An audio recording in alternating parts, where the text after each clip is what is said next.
నమస్కారం అండి గురువు గారు. మరి కర్త వచ్చేసి ఆ శ్రాద్ధ కర్మలను చేస్తూ ఉంటారు కదండి. అటువంటి ఆ కర్త పిలిచినటువంటి ఆ భోక్తృలు ఎవరైతే ఉన్నారో ఆ భోక్తృ బ్రాహ్మణులకు భోజనం చేస్తున్నటువంటి సమయంలో ఆ కర్త అనుసరించవలసినటువంటి నీతి నియమాలు ఏమైనా ఉన్నాయా తెలియజేయగలరండి? నాకు ఇంకొక చిన్న ప్రశ్న ఉందండి. శ్రాద్ధ సమయంలో మరి ఆ భోక్తృ బ్రాహ్మణులు అనుసరించవలసినటువంటి నియమాలను కూడా అలాగే తెలియజేయండి. నమస్కారం అండి. హరిదేవత గురుపూర్వక స్మరణపూర్వకంగా మీ ప్రశ్నలకు ఉత్తరమిస్తాను నాయన. శ్రీ గురుభ్యో నమ, శ్రీ పరమగురుభ్యో నమ, శ్రీమదానందతీర్థ భగవత్పాదాచార్య గురుభ్యో నమ. హరి ఓం. సత్యాభిజ్ఞకరాబ్జోత్తాన్ పంచాశద్వర్షపూజకాన్ సత్యప్రమోదతీర్థార్యాన్ నౌమిన్యాయ సుధారతాన్ శాస్త్రేషు పారదృశ్వానం శాస్త్రజ్ఞేషు చ వత్సలం దీనభక్తోద్ధారకరం సత్యాత్మానం గురుం భజే. విద్యాపీఠ విధాతారం విద్యావారిధి చందిరం విద్యార్థివత్సలం వందే మహామహిమ సద్గురుం. యైరహం శుకవత్ సమ్యక్ శిక్షితోస్మి కృపాలుభిః తాన్ వందే జ్ఞానపంచాస్యాన్ ధేనుపాచార్య సేవకాన్. ఆపాదమౌళిపర్యంతం గురూణామాకృతిం స్మరేత్ తేన విఘ్నాః ప్రణశ్యంతి సిద్ధ్యంతి చ మనోరథాః. శ్రీ గురుభ్యో నమః. హరి ఓం. చాలా మంచి ప్రశ్న అడిగావు నాయన. శ్రాద్ధం చేసేటువంటి కర్త భోక్తృ బ్రాహ్మణులు భోజనం చేసేటప్పుడు కొన్ని నియమములను తప్పకుండా అనుసరించాలని మనకు బ్రహ్మాండ పురాణం చెబుతూ ఉన్నది. ఆ బ్రహ్మాండ పురాణంలో చెప్పినటువంటి అనేక నియమములు ఉన్నాయి. అందులో కొన్ని నియమములను తెలుసుకున్నాము. ఆ కొన్ని నియమములైనా కూడా మనము తెలుసుకుని పాటించడానికి ప్రయత్నం చేద్దాము. అందులో కొన్ని నియమాలను నేను ఇక్కడ నీకు చెప్తాను. మొట్టమొదటిగా భోక్తృ బ్రాహ్మణులకు భోజనం వేసేటప్పుడు, వారు భోజనం చేసేటప్పుడు శ్రాద్ధకర్త తాను ఎప్పుడు కూడా కన్నీరు పెట్టుకోరాదట, ఏడవరాదు.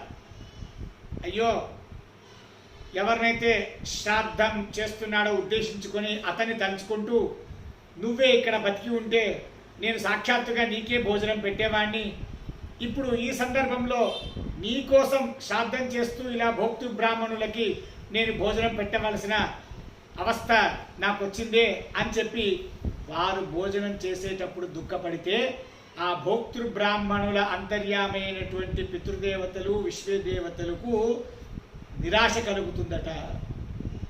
అందుకని భోక్తృ బ్రాహ్మణులు భోజనం చేసేటప్పుడు శ్రాద్ధకర్త ఎప్పుడు కూడా కన్నీరు పెట్టుకోరాదు అనేటువంటిది మొట్టమొదటి నియమాన్ని మనకి ఇక్కడ చెప్తారు.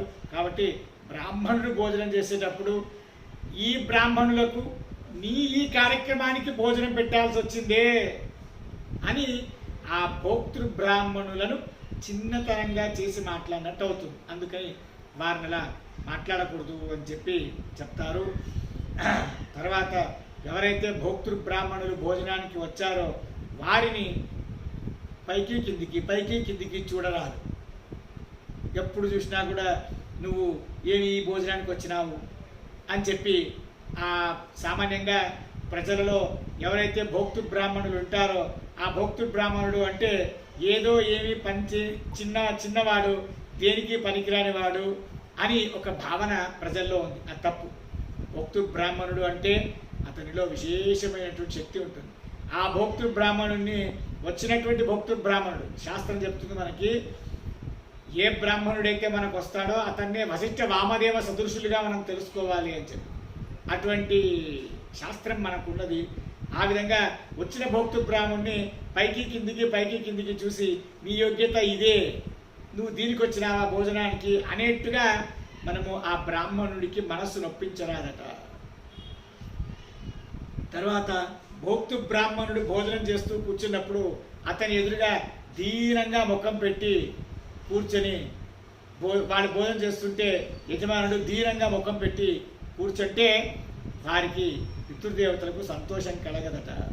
తర్వాత ఆ భోక్తృ బ్రాహ్మణుడు తింటూ ఉంటాడు, భోజనం తింటూ ఉన్నప్పుడు ఎలా తింటున్నాడో చూడు అనే విధంగా ఒక కుశ్చితమైన క్రూరమైన దృష్టితో మనము ఆ తినేటువంటి బ్రాహ్మణుణ్ణి మనం ఎప్పుడు కూడా భోక్తృ బ్రాహ్మణుని కర్త చూడరాదట. ఒక్కొక్కరికి ఒక్కొక్కరి పద్ధతిలో ఒక్కొక్కరు తింటారు, ఎవరి పద్ధతి వారిది. కాబట్టి ఆ భోక్తృ బ్రాహ్మణుడు తినేటప్పుడు ఈ కర్త అతన్ని ఆ తినే పద్ధతిని దాన్ని నిందించిన, క్రూరంగా కుత్సితంగా చూసిన ఎడల ఆ పితృలకు ఏ విధమైనటువంటి శ్రాద్ధముతో సంతోషం కలగదు అని చెబుతూ ఉన్నారు. తర్వాత ఏదైనా కూడా ఆ శ్రాద్ధాన్ని చేసేటప్పుడు కర్త అనన్య మనస్కంగా ఉండరాదు. అక్కడే ఆ భోక్తృ బ్రాహ్మణులు భోజనం చేసేటప్పుడు చూస్తూ ఉండాలి. వారికి ఏదైపోయింది, ఏది కావాలి అనేటువంటిది చెప్తూ వారిని నిదానంగా కూర్చోండి అని చెప్తూ హరినామస్మరణ చేస్తూ ఏదైనా ఆ సమయంలో ప్రవచనాలను వింటూ ఆ భోక్తృ బ్రాహ్మణుల భోజనాన్ని ఈ కర్త చేయించాలి అని చెప్తారు. తర్వాత బ్రాహ్మణుడు ఏదైతే అపేక్ష పడతాడో ఆ పదార్థాన్ని, అంటే మనం చేపించినటువంటి పదార్థాలు, అపేక్షతం యోన దద్యా శార్థార్థం ఉపకల్పితం కృపణో మందబుద్ధిశ్చ నచశ్రాద్ధ ఫలం లభేత్. ఏదో ఒక పదార్థాన్ని శ్రాద్ధానికే చేయించాము. భోక్తృ బ్రాహ్మణుడు అడిగాడు, ఆ పదార్థం తెచ్చేయండి అయ్యా నాకు ఇంకొకసారి అని. దాన్ని మనం వేయలేదు అని అంటే శ్రాద్ధ ఫలం నలభేత అపేక్షితం యాచితవ్యం. ఆ బ్రాహ్మణుడు ఏది అడుగుతాడో చేసినటువంటి శ్రాద్ధం కోసమే చేసినటువంటి పదార్థాల్లో ఏ పదార్థాన్ని అయితే మరలా ఆ బ్రాహ్మణుడు అడిగి వేపించుకుంటాడో ఆ పదార్థాన్ని అతను ఎన్నిసార్లు అడిగినా అన్నిసార్లు అత్యంత భక్తి విశ్వాసములతో తెచ్చివేయాలి. ఎన్నిసార్లు తింటే అడిగిన ఇదే అని చెప్పి మనం అనుకోరాదు. అత్యంత భక్తి విశ్వాసములతో అతనికి తెచ్చి వేస్తేనే ఆ కర్త చేసినటువంటి శ్రాద్ధానికి ఫలితం దొరుకుతుంది. లేదు అంటే అది నిష్ఫలితంగా వెళ్ళిపోతుందట. తర్వాత పంక్తిలో బ్రాహ్మణులకు వైషమ్యం చూపించరాదు. ఇద్దరు బ్రాహ్మణులు భోజనానికి కూర్చుంటారు. పితృబ్రాహ్మణులకు ఒక పితృదేవతలకి ఒక బ్రాహ్మణుడు, విశ్వేదేవతలకి ఒక బ్రాహ్మణుడు. విశ్వేదేవతల బ్రాహ్మణులకు బాగా మంచి పదార్థాలు వడ్డించి పితృబ్రాహ్మణులకు ఏదో మంచి పదార్థాలు వడ్డించకుండా ఏదో ఒకటి అన్నం పప్పు మాత్రం చేసి పంపిస్తే ఆ శ్రాద్ధం కూడా ఇది నిష్ఫలమే అవుతుంది. ఏ విధమైనటువంటి ఫలాన్ని కూడా మీకు తీసుకొని రాదు. తర్వాత ఆ శ్రాద్ధాన్ని పూర్తిగా చేసి శ్రాద్ధమంతా ముగించి భోక్తృబ్రాహ్మణులకు దక్షిణాదులన్నింటినీ కూడా సమర్పించి తర్వాత శ్రాద్ధాన్ని పూర్తిగా ముగించిన తర్వాతనే కర్త అక్కడి నుంచి పక్కకు రావాలి. ఇక్కడ భోక్తృబ్రాహ్మణులు భోజనం చేస్తూ ఉంటారు. కర్త ఎక్కడో పక్కకు వచ్చి ఫోన్లో మాట్లాడుకుంటూ ఏదో చేసుకుంటూ ఎవరినో ముట్టేసుకుంటూ అంతా మైల చేసుకుంటూ ఈ విధంగా అతను భోక్తృబ్రాహ్మణులకు భోజనం కలిగించినా కూడా ఏ విధమైనటువంటి ఫలం కలగదు అని చెప్తారు. ఈ విధంగా చేస్తే పితృలు 6 నెలలు ఉచ్చిష్ట భోజనం ఎంగిలి తినిపిస్తే పితృదేవతలకు ఎంత పాపం వస్తుందో ఆ పాపం మనకు వస్తుంది అని చెప్తారు. పితృశ్రాద్ధం మణివర్త్య సపంతో భుంజతే యది పితరస్తస్య షణ్మాసం భవంతుత్తిష్ట భోజన. శ్రాద్ధాన్ని సరిగా అయిపోగొట్టకుండా మనం భోజనానికి కూర్చున్నట్లయితే ఈ విధమైనటువంటి పాపం వస్తుంది అని చెప్తారు. తర్వాత పితృశ్రాద్ధ ఉపక్రమ్య యాన్యశ్రాద్ధేషు భుంజతి రౌరవే నరకే ఘోరే కాలసూత్రే పతే ధ్రువం. మా ఇంట్లో మన పితృలను ఉద్దేశించి శ్రాద్ధం చేసేది, భోజనానికి వేరే వాళ్ళ ఇంటికి వెళ్ళేది. మన పితృలను ఉద్దేశించి మన ఇంట్లో శ్రాద్ధం చేసి భోజనానికి వేరే వారి ఇంటికి ఏ కర్త అయితే వెళతాడో అలా వెళ్ళరాదు. ఏ కర్త అయితే వెళతాడో ఆ కర్త తాను రౌరవే నరకే ఘోరే భయానకమైనటువంటి కాలసూత్రము కుంభీపాకము అనేటువంటి భయానకమైన నరకములలో అతను పడి దుఃఖాన్ని అనుభవిస్తాడట. ఇది ఒకటి. తర్వాత ఆ శ్రాద్ధం చేసిన పుణ్యమంతా ఎవరింటికైతే నువ్వు భోజనానికి అని వెళతావో ఆ యజమానునికి వెళ్ళిపోతుంది. నీకు 2 నష్టాలు. నువ్వు శ్రాద్ధం చేసిన పుణ్యము నీకు రాదు. తర్వాత నువ్వు ఇంట్లో శ్రాద్ధం చేసి వేరే వాళ్ళ ఇంట్లో భోజనానికి వెళితే నీకు రవరవాది ఘోరమైనటువంటి నరకములు అవుతాయి. ఈ విధంగా అనేక నీతి నియమములను శ్రాద్ధ కర్తృవుకి మనకు బ్రహ్మాండ పురాణంలో చెప్పడం జరిగింది. ఈ నీతి నియమాలన్నింటినీ కూడా అనుసరిస్తూ చక్కగా హరినామ స్మరణతో భాగవతాలు సత్యాస్త్రములను వింటూ అత్యంత భక్తి శ్రద్ధలతో ఆ భోక్తృ బ్రాహ్మణుల భోజనం వల్ల మన పితృలు ఉద్ధారం అవుతారు అనేటువంటి ఒక దృఢమైన విశ్వాసంతో ఆ భోక్తృ బ్రాహ్మణులకు భోజనం చేయించి కర్త శ్రాద్ధాన్ని అత్యంత భక్తి శ్రద్ధలతో చక్కగా శాస్త్రీయ రీత్యా ముగించి అతను పితృదేవతలకు అంతర్యామి అయిన భగవంతుడికి సమర్పించినట్లయితే ఆ పితృదేవతల అంతర్యామి అయిన దేవతలు, ఆ దేవతల అంతర్యామి అయిన పరమాత్ముడు అందరూ కూడా సంతోషించి ఆ కర్తృడికి ఆశీర్వాదం చేస్తారు. కాబట్టి కర్త పాటించవలసిన నియమాలు అనేకమైనవి ఉన్నాయి. అందులో ముఖ్యమైనటువంటివి ఇవి నేను నీకు చెప్పడం జరిగింది. అర్థమైందా నాయన? అర్థమైందండి. మరి నా రెండో ప్రశ్న, దానికి కూడా బ్రహ్మాండ పురాణంలోనే ఆ ప్రశ్నకు కూడా ఉత్తరం చెప్పడం జరిగింది. భోక్త ఎవరైతే ఎవరింటి శ్రాద్ధానికి భోక్తృగా ఆహ్వానింపబడ్డాడు, ఏ బ్రాహ్మణుడైతే, ఆ బ్రాహ్మణుడికి కూడా కొన్ని నీతి నియమాలు ఉన్నాయి.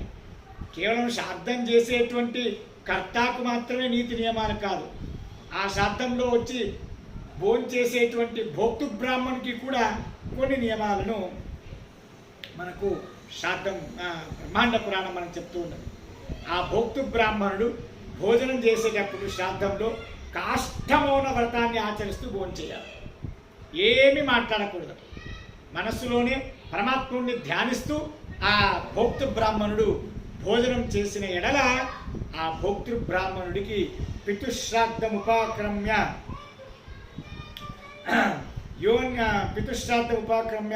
యోన్యశ్రాద్ధేషు భుంజతి. ఆ భోక్తృ బ్రాహ్మణుడికి విశేషమైనటువంటి పుణ్యం వస్తుంది అని చెప్తూ ఉంది. కాష్టమౌనైన యో విప్రహ భుంక్తే హి శ్రాద్ధకర్మణి సాత్మానం తారయతి పితర స్వర్గగతస్తథ. ఏమి మాట్లాడకుండా మనస్సులోనే దేవుణ్ణి ధ్యానం చేస్తూ ఆ భోక్తృ బ్రాహ్మణుడు భోజనం చేసినట్లయితే ఎవరింటి శ్రాద్ధానికి వెళ్ళి భోజనం చేస్తారో ఆ పితృలంతా కూడా స్వర్గలోకానికి వెళ్తారట.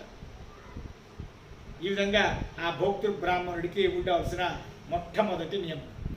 రెండవ నియమం చెప్తారు భోక్తృ బ్రాహ్మణుడికి, అతను ఏదో ఒక వస్త్రాన్ని నడుముకి కట్టుకోవడం కానీ, లేకుంటే తొడలకు కాళ్ళకు కట్టుకోవడం కానీ, ఈ విధంగా ఆ వస్త్రాలని తాను కట్టుకుంటూ శ్రాద్ధ భోజనం చేసేటప్పుడు లోకవార్తలన్నీ మాట్లాడుతూ, క్రికెటు, రాజకీయాలు, సినిమాలు, తర్వాత ఈ ట్రేడింగు, ఇవన్నీ లోకవార్తలను మాట్లాడుతూ ఏ బ్రాహ్మణుడైతే భోజనం చేస్తాడో భోక్తృ బ్రాహ్మణుడు, పితృలందరూ కూడా అక్కడికి వచ్చిన పితృలందరూ నిరాశ చెంది ఎటువంటి భోక్తాన్ని పిలిపించావయ్యా అని చెప్పి నిరాశతో ఆ కర్తకు శాపమిచ్చి వెళ్ళిపోతారట.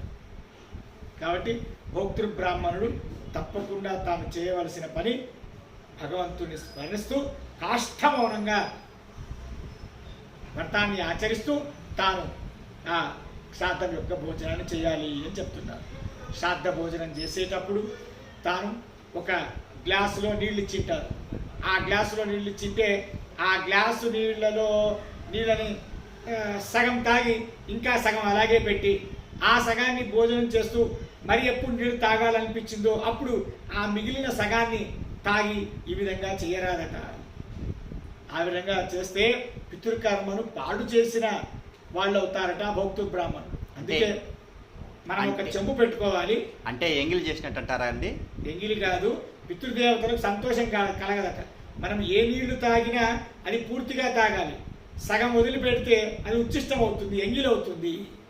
కాబట్టి మనం ఏం చేయాలి అంటే ఒక చెంబు పెట్టుకోవాలి. ఆ చెంబుకు పక్క ఒక గ్లాస్ పెట్టుకోవాలి. గ్లాస్ పెట్టుకొని ఆ చెంబులోంచి నీళ్లు ఆ గ్లాసులో వేసుకోవాలి. మనం ఇప్పుడు ఎంత తాగగలమో మనకు తెలుసు కదా, ఎంత నీళ్లు మనం తాగగలమో. ఎంత నీళ్లు మనం తాగగలమో అన్నే నీళ్లు వేసుకొని ఆ అన్ని నీళ్లను తాగి ఒట్టి గ్లాసుని ఖాళీ గ్లాసుని కింద పెట్టాలి. మళ్ళీ ఎప్పుడు మనకు నీళ్లు తాగాలనిపిస్తుందో అప్పుడు ఆ చెంబులోంచి మళ్ళీ నీళ్ళని అందులో వేసుకోవాలి. ఊరికూరికే చెంబులో నీళ్లు ఉన్నాయి కదా అని చెప్పి ఆ గ్లాస్ నిండా వేసుకొని అందులో సగం తాగి సగం పెట్టేసి మరి ఎప్పుడు నీళ్లు తాగాలనిపించిందో ఆ వెనకటికి వదిలేసిన ఆ సగం నీళ్ళని తాగితే అది ఉచ్చిష్టం అవుతుంది, పితృలు నిరాశ చెందుతారు. తర్వాత బ్రాహ్మణుడు భోజనం చేసేటువంటి బ్రాహ్మణుడు ఎప్పుడూ కూడా భోక్తృ బ్రాహ్మణుడు ఎడమ వైపుకి తాను తన నీళ్లు తాగేటువంటి చెంబుని కానీ ఆ గ్లాసుని కానీ తన ఎడమ చేతి వైపు పెట్టుకోరాదు. ఎడమ చేతి వైపు నీళ్లను భోజనం కూర్చునేటప్పుడు ఎవరైతే పెట్టుకుంటారో ఆ నీళ్లు ఇది కుక్క మూత్రంతో సమానం అని చెప్తారు. కాబట్టి ఎడమ సైడ్కు మనం ఎప్పుడు కూడా భోక్తృ బ్రాహ్మణుడికి ముఖ్యంగా ఉండవలసిన నియమం ఇది. సాధారణంగా మనమందరూ భోజనం చేసేటప్పుడు కూడా మన తాగే చెంబు నీళ్లు ఎప్పుడు మన ఎడమ చేతి దగ్గర ఉండరాదు, మన కుడి చేతి దగ్గరే ఉండాలి. ఇది ఒక నియమం. భోక్తృ బ్రాహ్మణుడికి ఇందులో విశేషమైన నియమం ఏంటి అంటే ఎడమ చేతితో తాను నీళ్ళని తాగరాదట. ఎడమ చేతితో భోక్తృ బ్రాహ్మణుడు నీళ్ళని తాగరాదు. మరి కుడి చేయి ఎంగిలిగా ఉంటుంది కదండి. అవునండి. మరి ఎంగిలి చేతితో నీళ్ళు ఎలా తాగుతాము? అవునండి. అంటే దానికి శాస్త్రం చెబుతూ ఉన్నది, ఎడమ చేతితో నీటిని తీసుకొని ఆ గ్లాసును తీసుకొని దాన్ని కుడి చేతికి స్పర్శ చేసి తర్వాత ఆ నీటిని తాగితే అది కుడి చేతితో నీటిని తాగినట్టే. అందుకే చాలా మంది పెద్దవాళ్ళు మనం గమనించినట్లయితే ఆ నీళ్ళని తీసుకొని ఆ నీటిని చెవిని పెట్టుకొని ఇలా నీళ్లు తాగేవారు. అవునండి, చూస్తున్నానండి. అది ఎందుకు అంటే ఎడమ చేతితో భోక్తృ బ్రాహ్మణుడు నీళ్లు తాగినట్లయితే ఆ భోక్తృ బ్రాహ్మణుడి ఆ ఒక్క చర్య వల్ల పితృలకు అన్యాయం కలుగుతుంది. పీత్వా ఆపోషణమశ్నీయాత్ పాత్రే దత్తమర్గితం సర్వేంద్రియాణం చాపల్యం నకుర్యాత్ పాడిపాదయో. ఈ విధంగా ఆ భోక్తృ బ్రాహ్మణుడు ఎప్పుడు కూడా ఎడమ చేతితో తాను నీళ్లను తాగరాదు. తర్వాత భోజనం చేసేటప్పుడు భోక్తృ బ్రాహ్మణుడు నేలకను చప్పరించరాదట. చాలా రుచిగా ఉందండి అని చెప్పి లొట్టలు వేసుకుంటూ తినడం అంటాం కదా, ఆ లొట్టలు వేస్తూ తినరాదట భోక్తృ బ్రాహ్మణుడు. తర్వాత భోక్తృ బ్రాహ్మణుడు ఎప్పుడూ కూడా భోజనం తాను ఎవరింటి శ్రాద్ధానికి వెళ్ళి భోజనం చేస్తున్నాడు ఆ సమయంలో అతనికి ఏదో ఒక విషయం గుర్తుకొచ్చి అతను అప్పుడు కోపంగా ఉండరాదు. ఏ విషయానికే అతను కోపానికి రారాదు. ఆ సమయంలో ఆ విషయము శ్రాద్ధకర్తకి సంబంధించింది అయినా శ్రాద్ధకర్తకు సంబంధించింది కాకపోయినా ఆ భోక్త ఆ భోజనం చేసే సమయంలో తానెప్పుడు కూడా కోపానికి రారాదట. కోపం చేసుకోకుండా తనకు ఏది ఇష్టమో దాన్ని తృప్తిగా తినాలి. కడుపు నిండేంత వరకు తృప్తిగా తినాలి.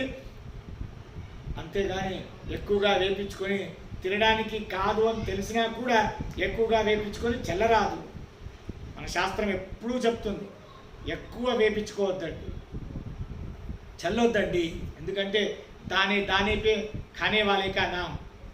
కాబట్టి మనము ఇంత వేపించుకొని మన పేరు పైన లేని అన్నాన్ని కూడా మనమే వేపించుకొని ఆ అన్నం ఎవరి పేరుపై ఉన్నదో వారికి దక్కకుండా చేసినటువంటి పాపం కూడా మనకు వస్తుంది.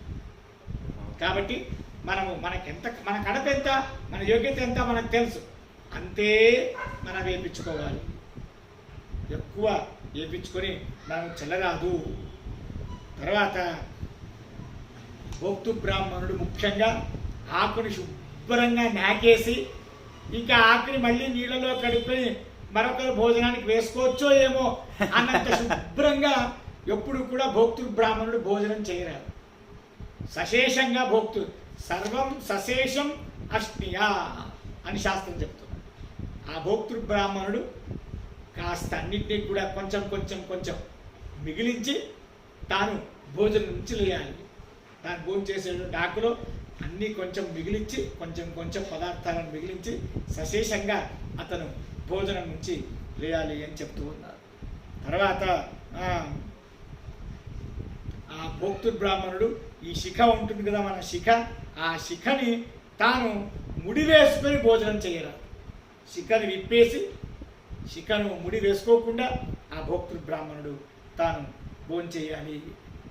తర్వాత ఎడమ చేతిని కొంతమందికి ఇట్లా నేలపై పెట్టి ఎడమ చేతిని నేలపై ఇట్లా పెట్టి భోజనం చేసేటువంటి పద్ధతి. అవునండి. ఆ భోక్తృ బ్రాహ్మణుడు ఎప్పుడు నేలను ఎడమ చేతిని నేలను ఇలా ఊరి తాను భోజనం చేయరాదట. అందుకు బ్రహ్మాండ పురాణం చెప్తుంది ననిధాయ కరం భూమౌ అష్నియా, భూమిపై చేతిని పెట్టి భోక్తృబ్రాహ్మణుడు ఎప్పుడు కూడా భోజనం చేయరాదు. భోక్తృబ్రాహ్మణుడు తాను భోజనం చేసేటప్పుడు తన తొడపై ఈ విధంగా చేతిని ఈ విధంగా పెట్టుకుని ఆ తొడని ఈ విధంగా తాను ఊపుతూ తాను ఎప్పుడు కూడా భోజనం అనేటువంటిది చేయరాదు. తొడపై చాలా మందికి ఇలా కూర్చున్నప్పుడు ఇలా చేయి పెట్టుకొని ఇలా ఇలా ఇలా ఇలా తొడను ఊపుతూ భోజనం చేసేటువంటి ఒక అలవాటు కొంతమంది చేసుకుంటారు, మనం చూస్తూ ఉంటాం. ఆ విధంగా ఎవరు కూడా భోక్తృబ్రాహ్మణుడు విశేషంగా ఆ విధంగా తాను తొడను ఊపుతూ తాను భోజనం చేయరాదు అని చెప్తారు. శ్రాద్ధాంగ తర్పణం కుర్యా సతిలంతు పరేహని పితృ విషయేవాస్య నచాస్య విషయో భవేత్. కాబట్టి ఈ విధంగా ఆ భోక్తృబ్రాహ్మణుడు తనకు కావలసిన భోజ్యాలని నోరు తెరిచి అడగరాదంట. ఏమండి కాస్త జాంగీర్ వేస్తారా, ఏమండి కాస్త మజ్జిగ పులుసు వేస్తారా అని చెప్పి నోరు తెరిచి అడిగి వేపించుకోరాదట. అన్నిటికీ సంజ్ఞ చేయాలి, తాను సిగ్నల్ ఇవ్వాలి. ఈ విధంగా నాకు ఈ పదార్థం కావాలి చూపించాలి, నాకు ఈ పదార్థం కావాలి ఈ పదార్థం కావాలి అని చూపించి అడిగి వేయించుకోవాలి. కానీ నోరు తెరిచి అడిగి భోక్తృబ్రాహ్మణుడు ఆ శ్రాద్ధ పదార్థాలను వేయించుకొని భోజనం చెయ్యరాదు అని చెప్తారు. ఈ విధంగా నాన్నపానాదికం శ్రాద్ధే వారయేన్ ముఖత క్వచిత్ అనిష్టత్వాత్ బహుత్వత్వా వారయే ధ్వస్త సంజ్ఞయ. ఏదైనా వేయడానికి వస్తే వద్దు వద్దు వద్దు వేయొద్దండి వేయొద్దండి అని నోరుతో అనరాదు, చేతితో మనం చూపించాలంట. వద్దండి ఎక్కువైందండి, పొట్ట నిండిందండి అని చెప్పి విధంగా చేతితో చూపించాలే కానీ వద్దు అని చెప్పి మనం నోటితో ఆ మాట అనరాదు. తర్వాత ఏ పదార్థం కావాలో ఆ పదార్థాన్ని చేతితో చూపించాలే కానీ నోటితో ఆ పదార్థం కావాలి అని అడగరాదు. ఈ విధంగా భోక్తృబ్రాహ్మణుడు కూడా ఇన్ని నియమాలను పాటిస్తూ తాను భోజనం చేసినట్లయితే అతనికి విశేషమైనటువంటి పుణ్యము. ఏ శ్రాద్ధానికి ఏ కర్త యొక్క పితృల శ్రాద్ధానికి వెళ్ళి అతను భోజనం చేశాడో ఆ పితృలందరూ స్వర్గలోకంలో వాళ్ళు సుఖాన్ని అనుభవిస్తారు.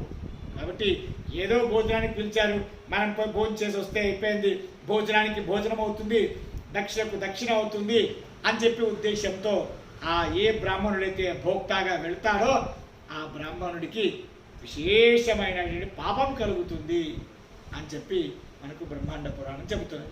అర్థమైందా కిరణ్? అర్థమైందండి గురువు గారు. మరి నావి ఇంకా చిన్న 2 ప్రశ్నలు ఉన్నాయి, అడగమంటారా? తప్పకుండా.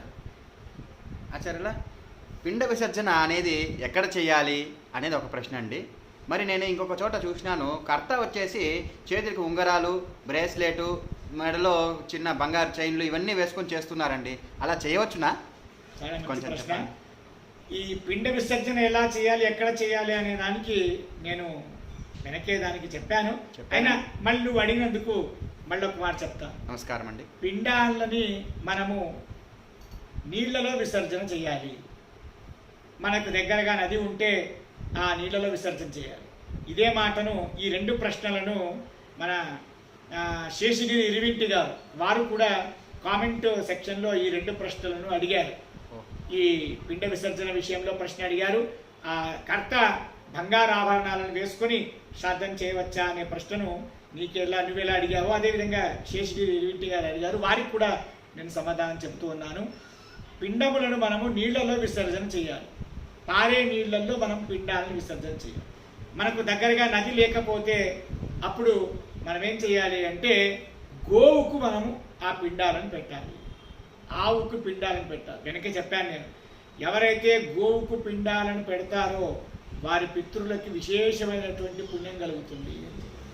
అంటే గోవుకు పిండాలు పెట్టడము అంటే ఆ మధ్యలో దర్భలు వేసి ఆ గోవుకంతా నోట్లో చుచ్చుకొని ఈ విధంగా అంతా చేయరాదు.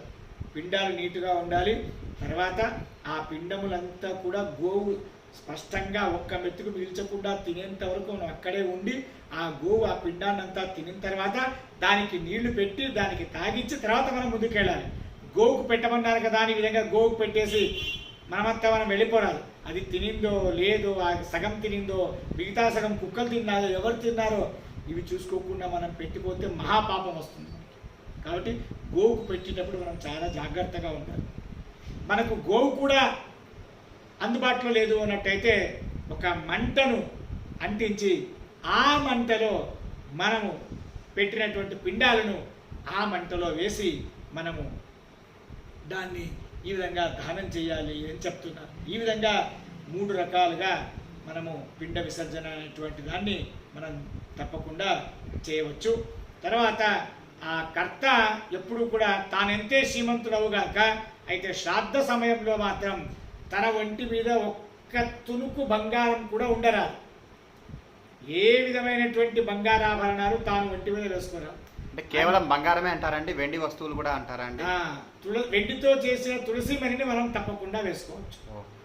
వెండితో తయారు చేసిన, లేకుంటే ఇత్తడితో తామ్రంతో తయారు చేసిన తులసి మాలను మనం ధరించి తప్పకుండా శ్రాద్ధం చేసేటప్పుడు తులసి మాలను తప్పకుండా ధారణ చేయాల్సిందే. తులసి మాలను తప్పకుండా ధారణ చేసి శ్రాద్ధం చేయాలి. అవి తప్ప మిగతా చేతులకు కానీ, చెవులకు కానీ, మెడలో కానీ ఏ విధమైనటువంటి బంగారు ఆభరణాలను ధరించి శ్రాద్ధం చేయరాదు. ఆ శ్రాద్ధం చేసేటప్పుడు ఆ ఆభరణాలన్నీ తీసి పక్కన పెట్టేసి కేవలం శుద్ధమైన తులసి మాలను వేసుకొని శ్రాద్ధం చేసి తర్వాత భోజనం అయిన తర్వాత మళ్ళా మీ బంగారు ఆభరణాలన్నీ కూడా మీరు ఈ విధంగా మీ చేతులకు వేసుకోవచ్చు. అర్థమైందా? మీ ప్రశ్నలన్నీ పరిహారం అయ్యాయి? అర్థమైందండి గురువు గారు. చాలా సంతోషం. శ్రీకృష్ణార్పణమస్తు.